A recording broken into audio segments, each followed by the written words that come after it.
So welcome everybody. Thank you for joining today. My name is Diane Bossenjack. I am the membership manager for the American Institute of Biological Sciences. If you're not familiar with AIBS, we are a national scientific organization dedicated to advancing biology for the benefit of science and society. We work to ensure that the public, legislators, funders, and the community of biologists have access to and use information that will guide them in making informed decisions about matters that require biological knowledge. One way we do this is by providing decision makers information, and we do this independently and in partnership with members and business partners. So to remind you a little bit about what these live events are all about, we are now having weekly Facebook live streams to talk about things and activities and programs that AIBS are involved in. So every Wednesday at noon, I'm joined with someone to discuss a topic and theme. So last week I announced that we are actually going to also be including some organizational members of ours. So I'll talk about that because we do have somebody new joining us next week. In addition to that, these videos will be added to our YouTube page. So you can you can search on YouTube for AIBS videos, all one word, or you can just visit our website, aibs.org, to find the link on the bottom of the page. If you do not already, please like our Facebook page and or subscribe to our YouTube page to make sure you get notifications of these great talks. I also encourage you to visit our website to find out more about us and what we are doing in the biology community. So today, James Verdier is joining me again. He does this every month. He works in the publication office, and we're going to talk a little bit about the latest Bioscience Talks podcast. Thanks for joining me, James. Thanks for having me on. Okay, great. So what we talked about this month was I had an interview with Dr. Daniel Gibson Reinemer, and it was about the Illinois waterway. And kind of the interesting thing about that waterway is that, like a lot of waterways in the United States, it was very unhealthy for a long period of time. And then following the passage of the Clean Water Act, it got a lot healthier, both in terms of sport fish recovery and, just the ecosystem at large.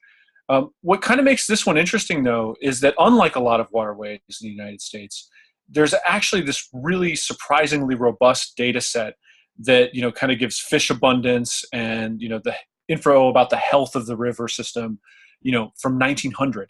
And that's largely the work of, one very forward-looking, scientist who was kind of viewing things from, I believe it was 1900. So yeah, we had a lot to talk about, and there's a wealth of data, and it kind of all demonstrates that regulations like the Clean Water Act can actually work, and they can actually lead to the recovery of ecosystems. So this was a great chat, and it was a great chance to see some of the some of the effects of pro-environmental legislation on the world. That's really awesome. And I know there's also an article this month in Bioscience that's now out about this. Is he also the author of he's also the author of the article, correct? He is indeed. Yeah. And I should have mentioned that. So if you go to academic.oup.com/bioscience and you click on issues, you'll find that article as our editor's choice for this month. And it's, it covers all the ground we covered in the podcast and more.